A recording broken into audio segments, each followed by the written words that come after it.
Welcome back to another episode of Delayed Offside. Now, if you were here the last couple episodes, you're going to notice a theme occurring here. And initially, it seemed like it's a theme of a back and forth, but you're starting to notice it's setting into a pattern here, and that is the lack of co-hosts on this show as of late. This team has been a four-person group that's really been lacking four people. Now, Sanjay, well, we can't really count Sanjay lately because he's gone like 90% of the episodes. I think he's more of a guest, really. He's come like twice, two or three times. I don't even know. I don't know if he's getting paid anymore or not. But Ryan's surprising here. And I think we know the reason why. Ryan, as many people are, was a little bit anxious about what was going to happen to his favorite player, Jason Spezza. Now, in case you hadn't paid attention, not really sure what's been going on lately, the Maple Leafs versus Jets became a very heated and torrid affair where Pionk had a hit on Sandin's knee, taking Sandin out of the game. And essentially, Spezza, something else I think happened too in this game, and Spezza eventually came on the ice and took a run at Pionk, connecting to his head when he was down in a vulnerable position. Pionk's out with a concussion right now, and now Spezza's finally received his punishment, which it sounds like 6 games. He's going to be suspended 6 games. Adam, what are your thoughts on this punishment? And, excuse me, what are your thoughts on this punishment? Is it too long? Is it the right amount? And what are your thoughts? Oh, it's difficult because it's a headshot and it's unnecessary. And I didn't get to see the actual play, but from what I heard, it was pretty dirty. Oh, you haven't seen it? No, I haven't seen it. So Pionk's like going down essentially like this, and Spezza comes across and just nails him there. Kind of. Okay, I'm surprised you haven't seen it yet. It was everywhere. Yeah, no, I haven't seen it, and hits to the heads are fairly serious, and that's what kind of causes concussion as well as hard body hits. So it's something they're trying to take out of the game. So that sends a strong message. That being said, Spets is not that type of player, really, to make any sort of play like that. So it's a bit. I think it's a bit steep for Spezza. I would say maybe like a 3-gamer, but who knows with player safety now? It's kind of all over the place, and there's no loyalties there. So, it's weird. Maybe Yeah. if like to flop back on it, maybe if the officiating, smartened up and called plays that are supposed to be called, and maybe these kinds of things wouldn't happen. It's funny. You make a couple of interesting points there. One I'm going to point out here is, so we're talking about Spezza. He's at 1,200 games. This is a guy who does not have a history of being dirty and so forth in games. However, you could still be a good person, and if you do something bad, you've done a bad deed, and that's still punishable, right? Like if I don't do any crimes and then I all of a sudden steal something, then I'm still charged with theft. The crime is still illegal, and I know it. So I find it weird that people are like, he's a clean record, but he still did a bad thing. The thing that stands out for me in this one is that hit to Pionk looked predatory. Like, that's the thing. Like, it looked predatory. Yeah. Pionk was down, vulnerable, and I think he went for him. He went for him after there had been some scrums and so forth. And I think that that's the carry on, and that's why the suspension's heavier. Like, a lot of people were upset when Corey Perry hit Tavares because that was a vulnerable point too. But Tavares fell into it. Pionk was down, and Spezza continued to follow through and just connected on it. Right. And Corey Perry tried to jump over him. Yeah, it made it worse. Want to hit him. Yeah. It made it worse. But you're right. Yeah. He tried to avoid him and essentially put his knee right through his head. But I think that that's the issue here is essentially it's just if you crash a car, you still crashed a car, and Spezza crashed into him there. I am surprised that it's 6 games. I actually thought that it would be the 5 games because of the phone call made it a 5-game ability. So I thought that, but I think your other point was the strong one, which is if officials called the play, that these things wouldn't happen. So if they finally got to a point here where they'd called the initial play on Sandin and then they'd served the power play, they got a goal or 2 out of it, it probably would have taken some of the angst out of that room. But it allowed it to boil, and so players are trying to manage what the team is now. Yeah. Right. But what the team's ability should be able to do. So how do you go about changing that or fixing that? Oh, well, for me, it's a systemic issue. I, and this is where I've got my master's in, education administration, and I start thinking about structurally how a business is built or how an organization is run. And this becomes a whole top heavy thing. There becomes a time where there needs to be a culture change within that league. They're a little behind every other league. It seems like they're pretty, although they think they've made forward strides, they really haven't. It's letting players police, letting players try to figure out. Like you see, Austin Matthews getting ragdolled on the ice in the back play, like it was ridiculous for about what 20 seconds. Baron, he's being Yeah. hucked around like a ragdoll. You see McDavid getting hit in ways and tripped up in ways that have injured him before. He was cross-checked into the net after he scored a goal and his collarbone hit. Like, at what point, do you step in and you quit doing this old boys club bullshit and you start actually making a positive change that could impact the game for the better and really highlight and protect your marquee players that sell tickets? Yeah, I do think it's an interesting point to say it's systemic at this point, because if it is systemic, then that requires not just a couple quick changes, but a huge overhaul. And if you do look at the league top down, it has not changed a ton. And you cannot tell me that some of their views on sports or other things in general are not at a date. And I think like they have been behind the ball. It's always like when the NHL gets attention for something it's done, it's because they haven't done something or they didn't do it right. And so then that's the next step and blah, blah, blah. But they're never leading it. They're never like, hey, we're doing this, It's always about being behind. And that's become kind of costly, I think, to them. And when it comes to the sport, like the conversation about protecting stars, okay, right. Like I like the idea that you don't maybe have to overly do everything for your star, that every time somebody who's a star gets bumped, that it shouldn't be the end of that they automatically get a power play. But you also can't tell me that Connor McDavid should draw the same amount of penalties as Radka Gudas, right? Like that becomes the issue. And no matter what Ryan Pilon thinks about it, because he absolutely believes that the game is called perfectly well, and that's his opinion, and I'm not going to argue with him, even though he loves the officiating in the current state of the game. I just think it's a problem that has Hey to man, kind of change.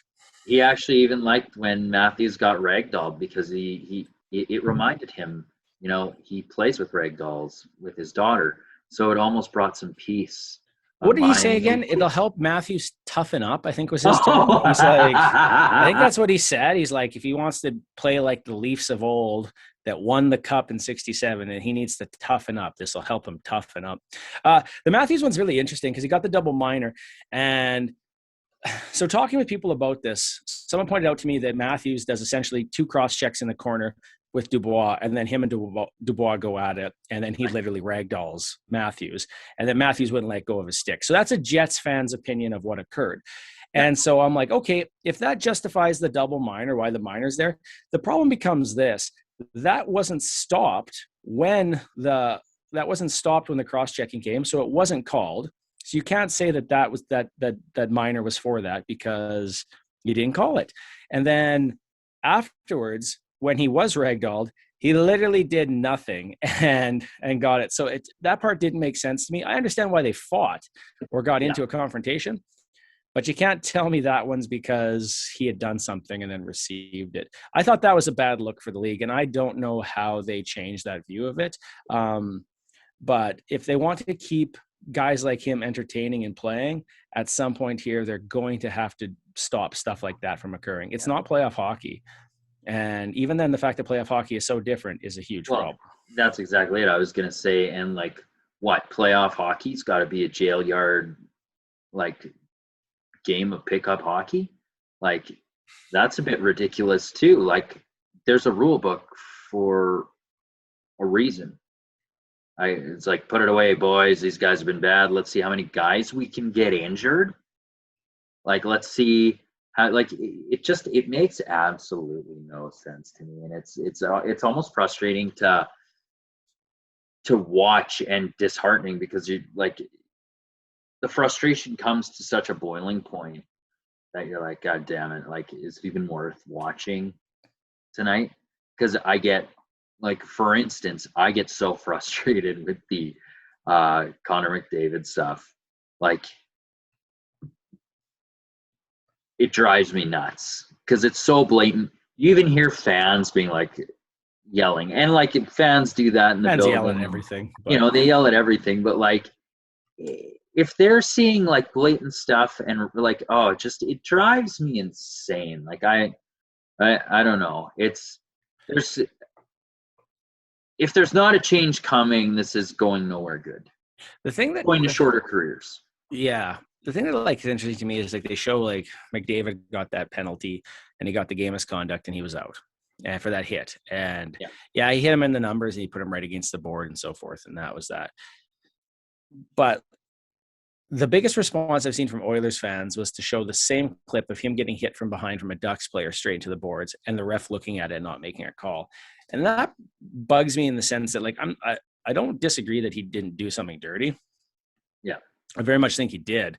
But I do think it is weird that like because it's up to a ref, one guy can say, "Oh no, that's fine," and another guy can say, "No, get out of here." And the fact that it's like literally dependent on who is reffing the game and their view of you, that's a problem. Like that's a problem I think for the league, and there's Yeah. no consistency there, and that has to change.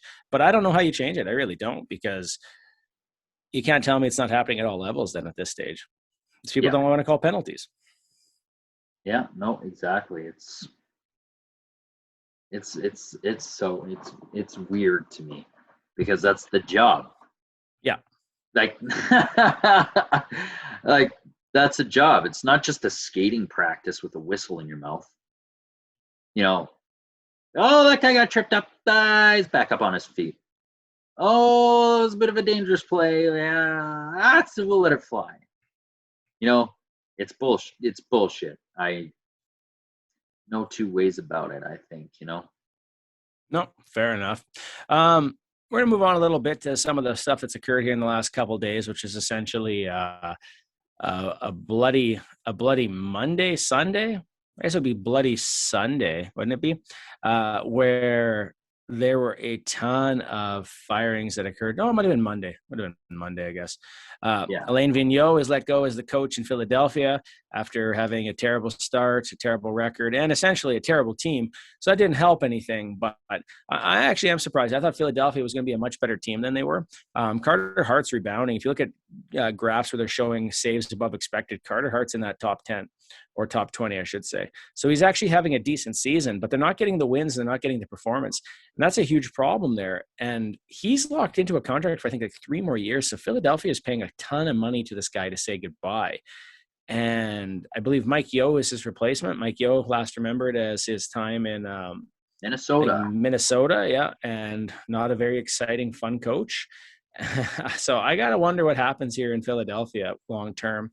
If they're going to start moving players, if there's going to be movement up top, if they're going to bring in a different coach, like what is their plan here to go? But like, what do you think is going to change with the Flyers having a new coach and moving forward? Are they going to get better or are they already done? It's interesting because they need to play. It's quite obvious they need to play better defense in front of Carter Hart, and Carter Hart needs to be better, which you outlined that he is getting better. But I think they might need a better defensive system in place, and maybe Better players. try to. That's where I was going next. Exactly.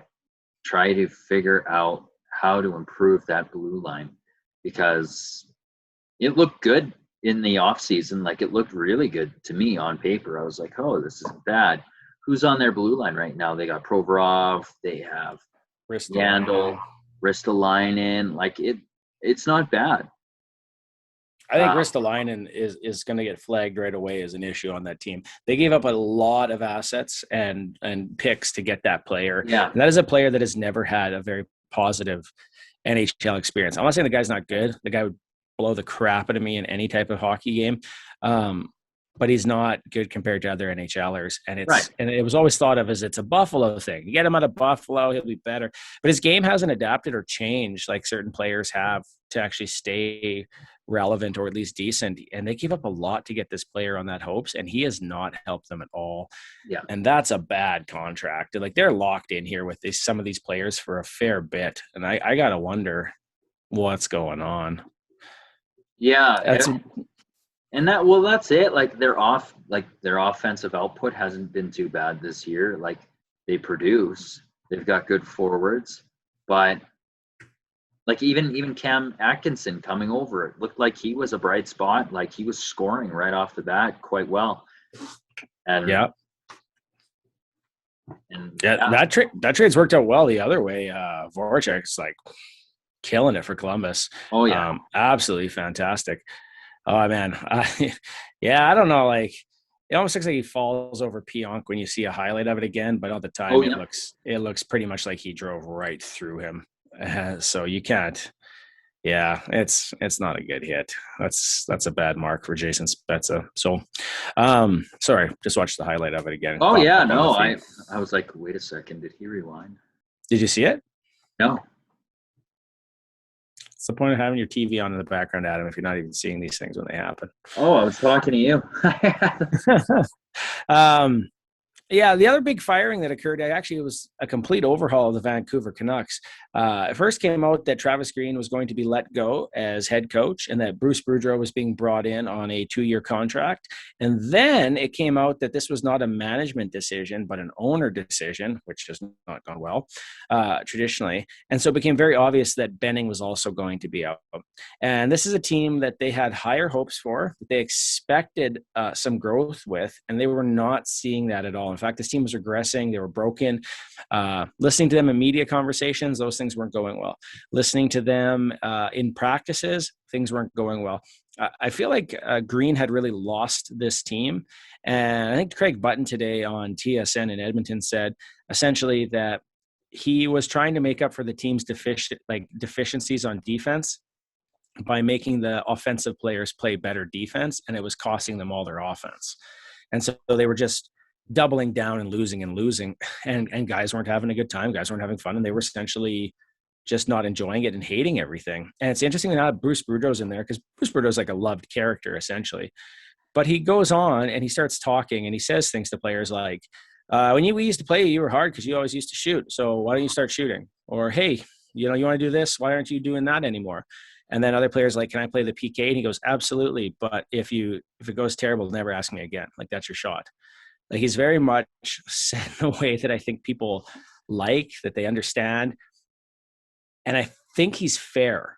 And I don't know after all those years that Travis Green was able to do that anymore, as he was trying to patch up a leaky boat, a terribly assembled roster, for lack of better terms. A roster I think that's better than it is. I honestly thought they would be way better. I thought Calgary I actually thought Calgary would be worse, but since Calgary was bad last year, automatically they should be good this year, which means they'll be bad next year. And you can mark that. That's my guess, because it always goes one and the other with the Calgary Flames. But he's brought in like a breath of fresh air to that organization. So do you think that this is going to help turn things around at all for them? I do. I think he'll bring more offense and let them be a little more creative. That being said, I'm interested to see how Elias Pettersson rebounds with them. Yeah, because he hasn't been great. He hasn't been good at all, actually, in terms of like production. I guess we'll see. Are we going to see JT Miller bitching anymore and pouting in the media? Are we going to see the same with like Bo Horvat? Like, I don't know. It looked pretty dysfunctional, and that's a pretty big position to come into to make that change and make it right away. So I think it's going to be a gradual process. But I did like that clip of Boudreau trying to get up after his initial press conference. His F-bomb. Yeah. He's just a weird character. Just an old man too, eh? Like that Road to the Winter Classic where they follow him and the Capitals, and they're mired in a losing streak. He's just like, it's just entertaining to watch. He's like, what the F? Like, have fun out there. What's wrong with you guys? And I think that's the thing. He's just a well-liked guy, and he might not last there for forever, but he honestly does bring offense to teams. Like that's always been his jam. It's always been the other half that hasn't been that great. Yeah. Um, No, that is, yeah. So one of the other big things to occur here is that the Oilers are now mired in a 2-game losing streak and currently losing 2-0 to the Minnesota Wild. So they're potentially down for 3 here in a row, What which would be are their they, longest 16? losing streak in the season. They are now 16-7. I want to say this will make them I'm going to 16 and look it up. 8. I'll look it up. I'll look it up. Well, I'm pretty sure they're 16-7. This will make them 16-8 if they lose today. But lots of fans are calling for Dave Tippett to be fired based on the production of the bottom 6. And the bottom 6 is on pace to be historically the worst they've had since 2016, which was their only positive year in the bottom 6. So the bottom for Edmonton has been good. And there's lots of critique calls coming out. The fact that Holland was supposed to have traded away Ethan Baird, is supposed to have boosted the 3rd and 4th line.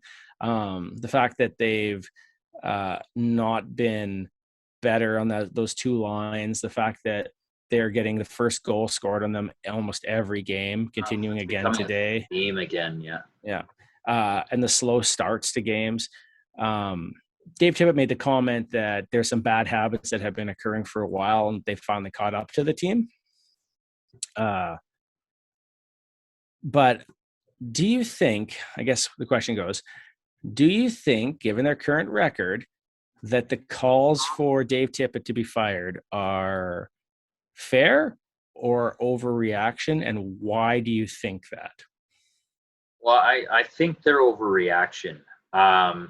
I think that's simply because we've seen a game lost based on a goal that was given up. It was a game-winning goal in one of those games to a wide-open Dylan Larkin on a fan puck by Skinner. Right, that could have potentially been 17 and 6. Mute that shit. And honestly, trying to flip to the document, it just started to record the voice and then popped out. And so there's that. There's been a couple games that have been really close that they could have won.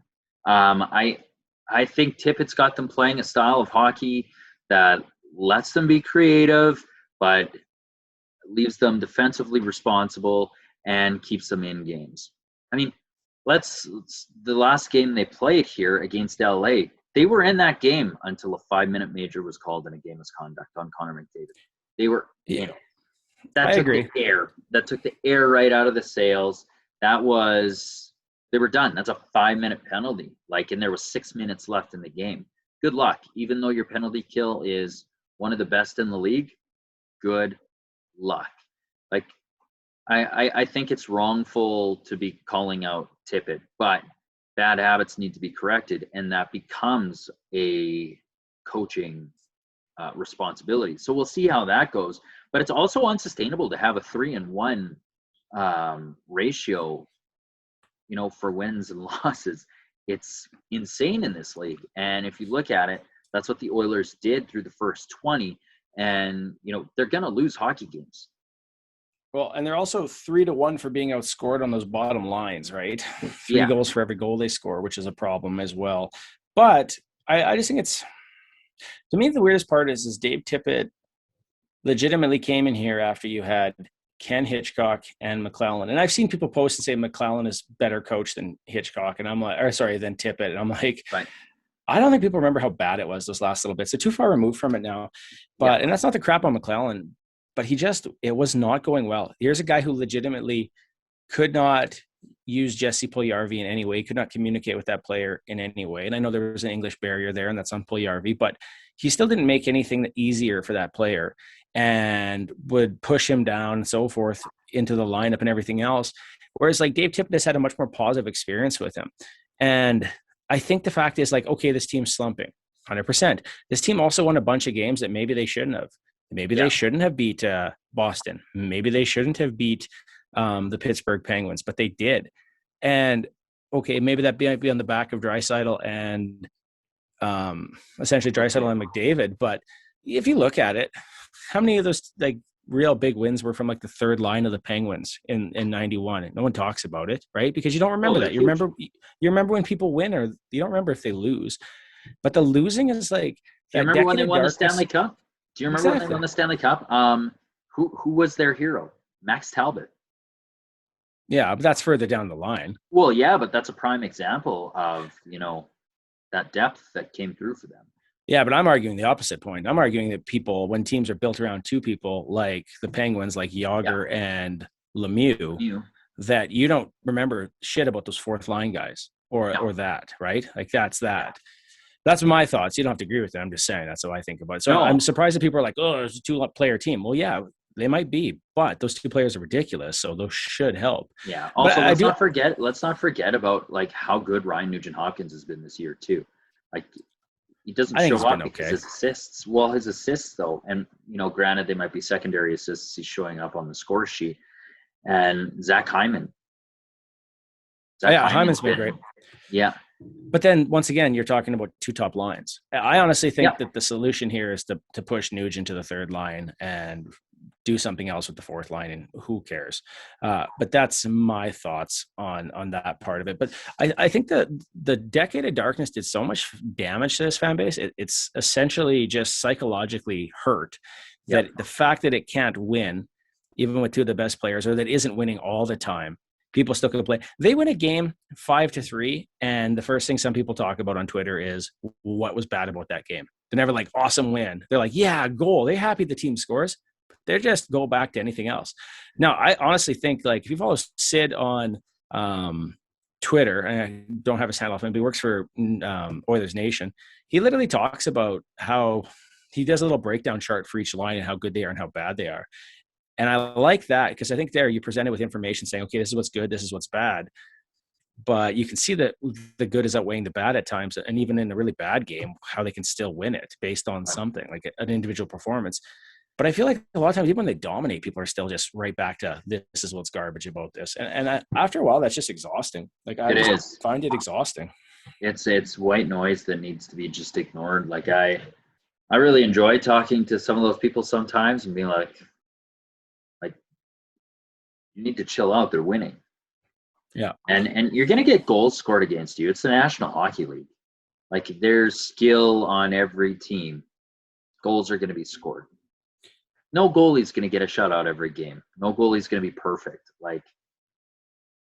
But like, yeah, yeah. I agree that bottom six has not been fantastic. I think that energy line has been better in the first 10 games and not much this last like 20.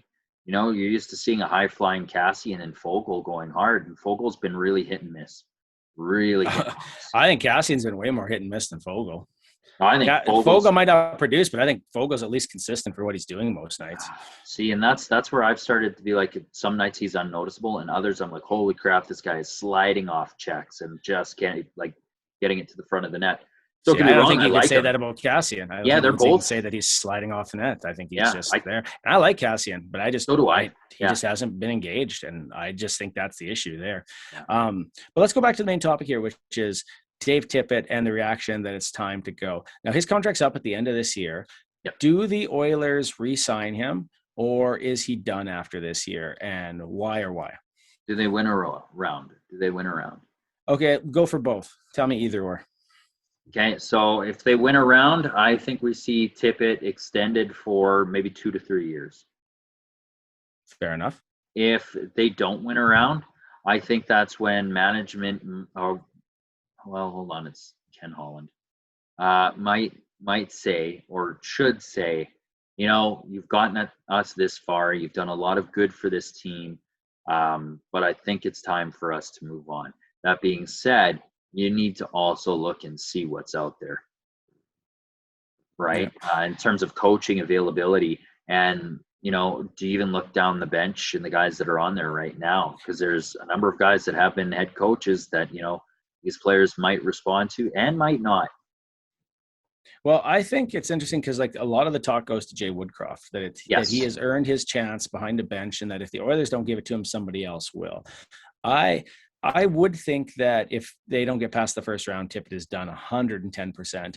Yeah. I think if they get past the first round, it's going to really depend because Dave Tippett is on a 1-year contract right now. And after this year, it is done. I kind of wonder if they aren't just going to say, you know what, it's time for a different voice or someone different to kind of help, because unless they go far, I just don't imagine that it's going to keep going. My thought is that probably Woodcroft. I think the fact that the fan base has turned, and I remember when the fan base turned on McClellan too, that was the sign that he was essentially going to be done.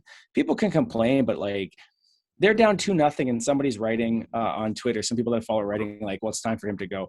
They're down 2-0 in a game. They have a record of had a record of 3 wins to every loss for a while. Now it's 2 wins for every loss.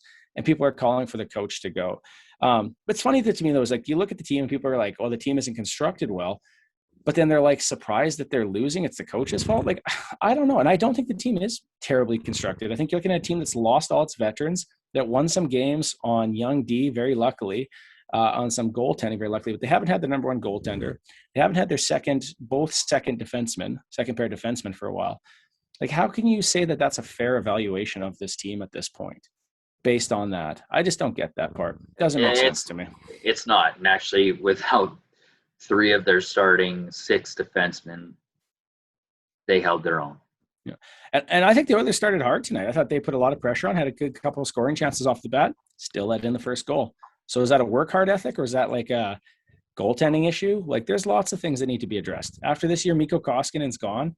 That money's going to get swallowed up by Darnell Nurse. But I think you're going to see an interesting change in the goaltending here. Hi, Tim. How are you, buddy? Yeah. It's interesting you say that too. And you know what? Granted, that goal came on a power play too, which sucks because that's a dumb penalty to take right off the bat. And it was just 2 guys working hard for the puck. I don't even know what the call was. I don't either. I didn't know it was a power play. I missed it. I just saw that the goal was down. Yeah, no, it was a power play goal. And so that sucks because it was Bouchard who took the penalty, and there wasn't much of a penalty. Well, Adam, there's only you and I tonight, so it's a half team, so we'll give half the effort. And I think that's about 30 minutes, so that's our usual run. We're not like Sanjay and Ryan, where we just sit there talking about movies and stuff like that. But I will make this point, which was a couple episodes ago, 2 episodes ago, they said Calgary was the best team in Canada, and TSN or Sportsnet, I can't remember which one it was, had a list, and I think Sportsnet had the Toronto Maple Leafs as the best team in Canada. So it's weird to me that Ryan Pilon, a Toronto Maple Leaf fan, would go against TSN and say that his team is actually second best. So I'm actually going to congratulate him and say, brave of you, Ryan, to admit your team isn't as good as the media thinks it is, because I know that must be hard for you. And Sanjay, I hope you're doing okay wherever you are. Reach out, say hi, talk to people, let them know you're still around. We miss you on the show, buddy. We miss you on everything. And we also really want to know how that, cross-court backhand is coming along. We need some critiques. We need to know, how's your service? Are you able to get those aces anymore, or are you still just like launching them over the court? And for some reason, you wanted us to pitch your new show, the Tennis Pod, or what was it called? Half Court Serve, I think it was, or something like that. I can't remember what you called it. But congratulations on your new show, Sanjay. And I'm sure both the Nerd Room and Delayed Offside will miss you equally. I believe it was called 10 is Me. Matt, 10 is Me. Yeah, that's right. Because it's the 10th podcast he's been on that he's had to go to a different one. I'm just kidding, Sanjay. Like, click, subscribe. Feel free to share, talk to your friends. Hopefully we got more people moving forward next week, but I think Adam and I will probably take a break and say screw it. Yeah. When's our chance? Oh, exactly. All right. With that, I'm Baron. I'm Adam. This is Delayed Offside. Like, click, subscribe. Let your friends know. Keep fit and have fun. All right. Take care. Delay. Off.